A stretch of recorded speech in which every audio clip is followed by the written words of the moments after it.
Hi, Jane here. Welcome back. This week I want to talk to you about something that, pardon the pun, I've been putting off for a while. I want to talk to you about procrastination.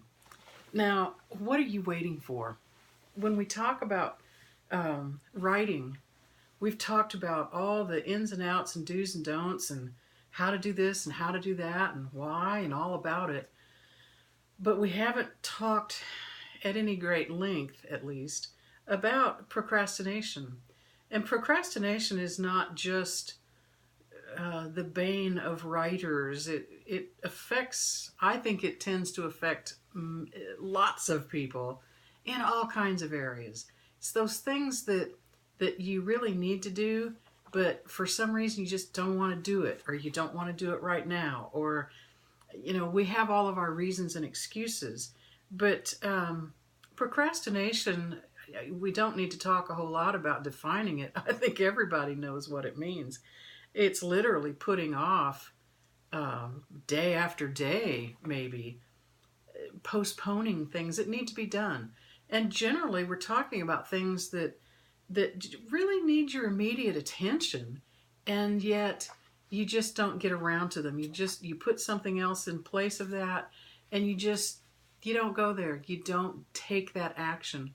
What does that do? That tends to build up stress on you because this thing's not getting done, but it still needs to be done, and so now you're behind.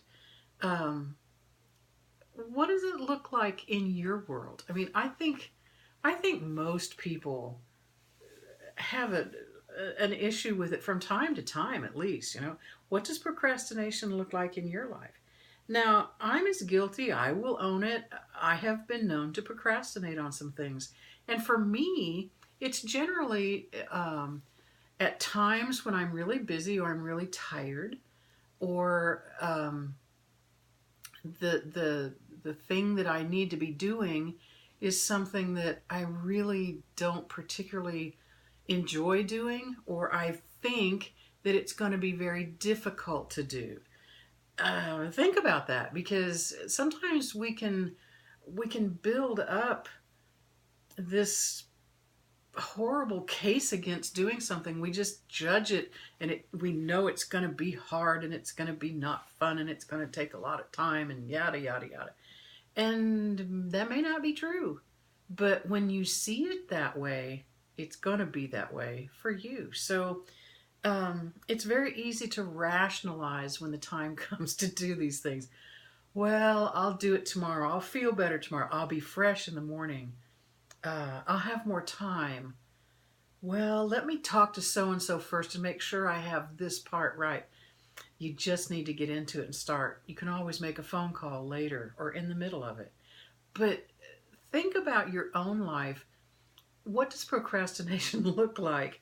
It takes on all kinds of different looks, And the tricky thing about it is, I think we can get so good about procrastinating that we rationalize it and think we're being smart, we're being prudent, we're being wise. No, you're just putting it off. And no matter how you dress it up, sometimes you're just putting it off. So take a look at what that looks like in your world.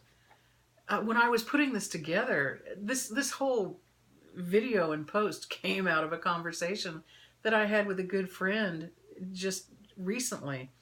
And I said, I don't know exactly what I'm going to talk about this week and write about. And she goes, well, I don't think you've talked about procrastination.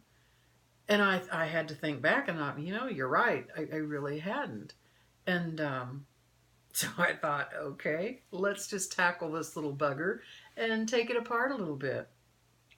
I think in thinking about it and thinking back over clients that I've worked with, people I've written for, my own experience, I mean, there's nothing like being honest with yourself, which I'm encouraging you to do in this video and this post, by the way. But I think we come down to five main areas that tend to trigger procrastination in us. And the first one of those is commitment.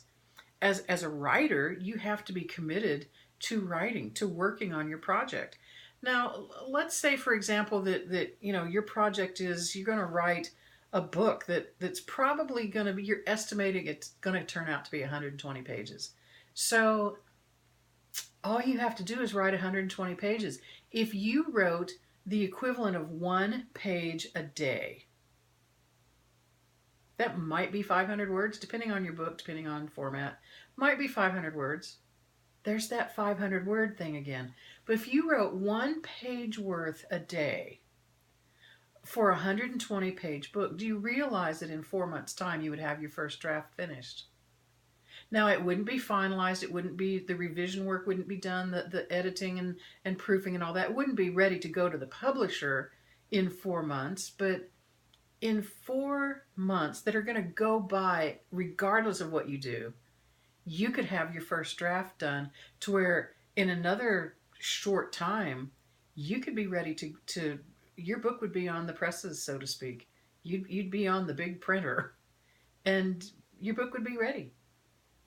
1 page a day. I mean, and yet that lack of commitment will stop you from doing that. You'll find every excuse in the book and some that aren't in the book of why you just cannot do that page. That page today becomes the Mount Everest of the day. Oh, I just can't write a page today. Really? Procrastination. We're really choosing something else. These are kind of hard things, but this is where the rubber hits the road for writers, and it gets you in trouble. It gets writers in trouble frequently, regularly. The next thing is planning, a lack of planning. If you haven't sat down and gone over your project and kind of planned it out, there's a blog series that I've done. It's a 6-part series and they're free on my website. Go check the blog out.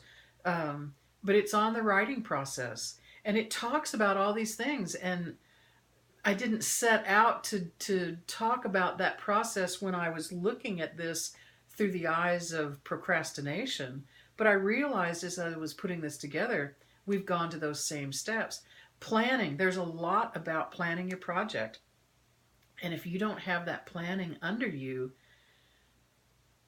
you're gonna drop it, and it's gonna be very easy to just fall away from it and not do that little hard thing to do that you really don't want to do. But planning helps keep you focused on target. It gives you targets, and it breaks that project down into bite-sized pieces. It's much easier. You know that old saying, how do you eat an elephant? Well, one fork at a time, one bite at a time. You have to get your writing into that system, into that way of looking at it, so you can it's easy to do the little thing every day, and that takes you to major places. It's so much easier than trying to let everything go and then all of a sudden you've got to do that one big thing in a very short period of time. That's stressful, it's difficult, and it always detracts from the quality of what you're doing. The third area that brings on procrastination is scheduling, the lack of scheduling. I treat my writing sessions, whether I'm writing on my own work, my blog, one of my books that I'm working on, whether I'm writing for someone else, I schedule those writing sessions. We talk about this in that same series. I schedule my writing sessions and I treat them with the same respect that I would treat a doctor's appointment, a job interview. You don't go arrange a job interview and then not show up. Not if you really want to get the job, You're there a little early, you're prepared for it. You're on, you're game on. And that's the way you have to approach your writing sessions. You have to schedule them and you have to show up and be ready for them. The fourth area that brings procrastination so easily is distraction. I would rather be on social media than writing. I would rather be playing with the kids. Well, I have to cook dinner. Well, I have this. Well, we've got church. Well, there's umpteen bazillion distractions in all of our lives. I'm the one who held out. I think I might have been the last person that year to actually get a cell phone. I always swore I'm not going to be on 24/7. You're not going to. Well, it's just with me. It's close by all the time. And now it's not a phone. It's a little personal computer, and everything is on it, including my schedule, including the notifications that, in 30 minutes it's time to write, in 15 minutes it's time to write. Get very serious about it. Why? Because you want to accomplish that goal. You want to bring your writing dream into reality. Don't you? Do you have a writing dream? Are you real about this?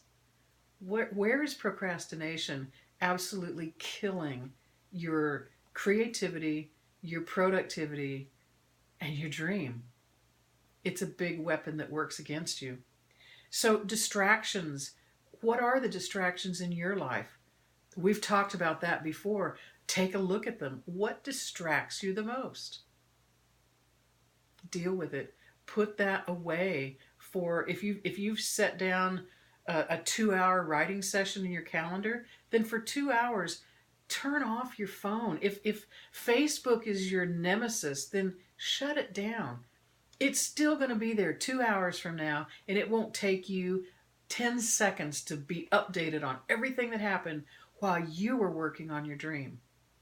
Telephone, same thing.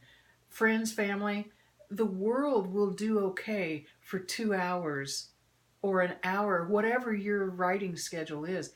The world will still be there when you finish, and you will have moved forward in what you really want to do. You will be being a writer. The last one that I see, and it's probably the biggest one, and I think it underlies even the other four that we just talked about, and that's fear. You can be fearful of so many things in so many ways. I mean, I wish fear just wore a one costume and walked up behind you and said, "Boo, it's me, fear." But it doesn't. Fear disguises itself in so many things. So many things. You can be afraid of failing as a writer. You can be afraid of succeeding as a writer. Really? Yes. What's going to happen next? It's the unknown. I think we all have a degree of at least uneasiness about the unknown. We haven't been here before. We like to be comfortable. We like things that we know how to do. So the challenge, you may not be comfortable with the challenge. Those are all fear-based. Lots of writers are afraid that they're not good enough at what they do, or their storyline's not good enough, or their material isn't good enough. People aren't going to like it. These are all rooted and grounded in fear. Some are fearful of not finishing. Oh, I won't start it because what's the point? I'm afraid I won't be able to finish it. I don't know what to do along the way. These are all just faces of fear.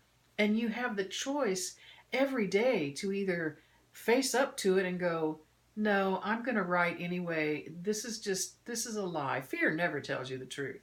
It always makes up a scenario that hasn't happened yet. What if? Well, what if the opposite? What if you're a raging success? What if your book changes lives? Your blog changes people's... What if you are really good at what you're trying to do and you just don't know it yet? That's just as possible as you going down in flames the minute you start. It's possibility can go both directions. You have to choose which way you want to go. But fear will undermine your writing, and it will bring you to that place of procrastinating. Oh, if I just put it off, then I don't have to face it.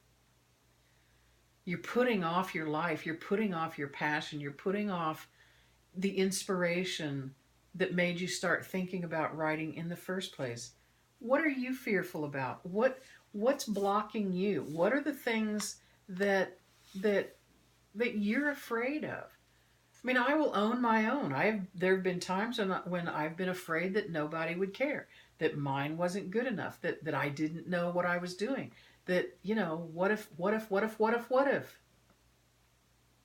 But I've learned in my own experience, go on and create what's in you to create, and let it take care of itself. Let God carry you. let you just do what's in you to do. There is a procrastination buster, and the starting place of it, procrastination, we didn't really talk about this, but it's in the post, but procrastination really becomes, you develop the habit of procrastinating, and it takes on certain characteristics that become common for you. And that's why I really want you to take some time the next little bit as you write or aren't able to write, look at what that procrastination looks like. Now, when I talk about procrastination, I'm not talking about you need to become a workaholic. That's not what we're talking about here. You don't need to be writing every spare moment of every day. You don't need to slight your family and friends and everything around you for the sake of a pen or a computer. That's not what we're talking about here. We're talking about you have a passion for a writing project, and yet something, you keep putting it off. You struggle in it. If you even get started in it, you struggle. You almost subconsciously looking for reasons to avoid it. You are avoiding it. That's procrastination. And it takes on a certain habit and practice to you. Locate that in yourself. Get honest with yourself. I do that. Why am I struggling with this particular set of whatever I'm trying to work with? What's the problem here? And get honest with yourself and figure that out. You know it. Other than consciously, you do know it. So let that just come into your conscious mind to where you just observe yourself, not being spooky, but you just observe yourself and you see yourself running these certain patterns. And it's like, oh, okay, okay. And then you can do something about it. The very first step in busting procrastination for you personally is coming to recognize what it looks like and what the source of it is. Is it in your commitment? Is it in your lack of planning or scheduling? Is it in the distractions? I mean, it may be something as simple as just learning how to force yourself to shut down social media for the duration of a writing session daily. It might be something bigger than that. It might be something within your family or household. You may have to have a family meeting and say, you know what? This is where I am.